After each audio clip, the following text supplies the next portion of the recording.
game na game man ang mga boys na ibuyang-yang ang kanilang pagkalalaki sa kanilang mga fans. Oras na para wakasan ang kabastusan. Buksan na ang ilaw. Game over na.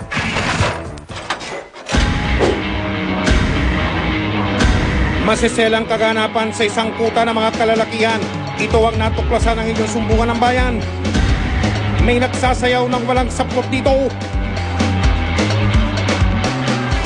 At ang highlight, isang live na turuhan. Habang may tugtog, sinasabay ng nagle-lips to lips sila kasi mostly sila tatlo ang gumagawa. Karaniwan na raw ang ganitong tagpo lalo na kung maraming customer. Madalas nilang ginagawa yan. Kumbaga, sabihin natin yung pangkaraniwan at yun ay pinaka-highlights nila para sila ay akyatin ng tao. Ang bar na ito, pag-aari umano na nagpakilalang si Blake Mijares. Inilapit namin ang kaso sa General Assignment Section ng Manila Police District. Yun po ay against the public moral.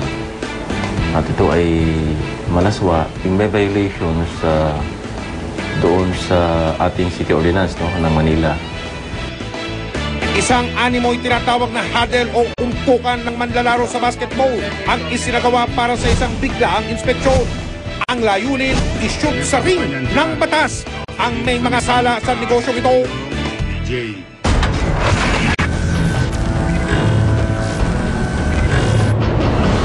Alas 11 ng gabi na unang pumasok ang asset sa loob ng bar.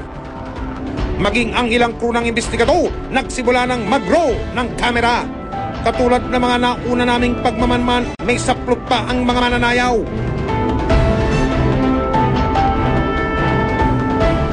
Lumipas ang halos 3 oras pero wala pa ring hubaran. Diyos ko po, mukhang nakakatunog ang mga kalaban. Alas 2 na ng madaling araw, wala pa senyalis ng turuhan. Pero nagbunga ang aming matyagang paghihintay.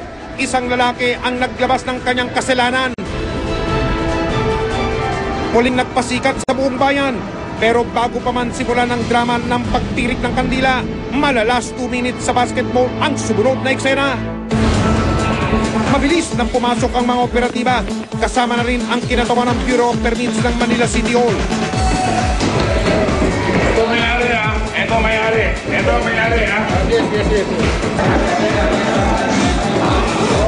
Sige na. Sige.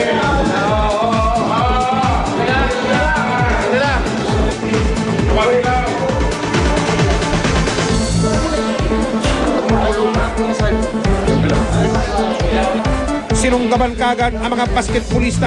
Mananayaw pala. Ang mga impersonator, pinagbihis na. Bilis! Huwag lang ka magsipag-bra. Mala 3 points sa basketball ang eksena. May extra free throw pa. Huli kasi ang may-ari ng bar. 2,000 yan, oh. 2,000 po, oh. So, wala ako kay permit, sir. Bossy, wala ako kay permit, sir.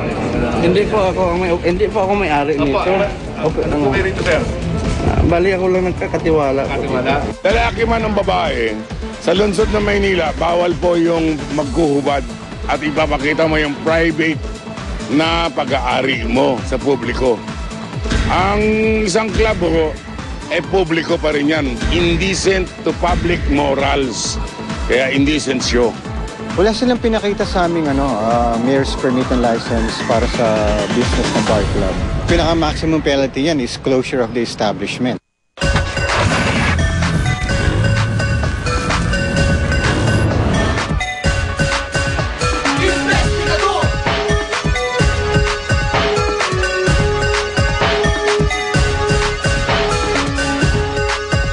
Tila naging locker room ang presinto.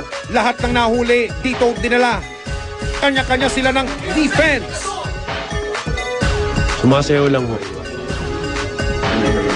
Oo, yun lang po. Alam mo bang bawal yung ginagawa nito? Hindi kasi sumasayaw lang naman eh. Hindi naman kami naghubad. Ako. May mga naghubad ba ron? May naghubad ba? May mga naghubad ba? Wala po. Maging ang may-ari na tinukoy ng aming asset, itinanggi na may nagaganap na hubaran at turuhan. Hindi ko alam kasi hindi naman ako pumapasok sa club eh. So meron po kayong bar pero hindi nyo alam kung ano yung pinapalabas niya? Hindi nga akin ng club. Kayo po ang caretaker? Caretaker lang ng building kasi nga yung operator niya sa pangaraw. Kakasuhan sila ng paglabag sa Revised Penal Code Article 201 dahil sa malaswang palabas. Pag sila ay napatunay nagkasala sa korte, magkaroon ng 6 years to 12 years imprisonment, no? At saka meron ding fine na from 6,000 to 12,000, no? Or both, no? Haharapin din nila ang iba't ibang kaso dahil sa kawalan nila ng permit sa negosyo. Kaya ang malaswang laro sa men's court, game over na! Hanggat may namali, hanggat may napi, patuloy tayong umaksyon. Kaya makipagtulungan po kayo sa investigador, ang mga abusado, ang mga manloloko. Huwag natin tatantanan. Hanggang sa muli, ako po ang inyong kapuso Mike Enriquez at ito ang investigador.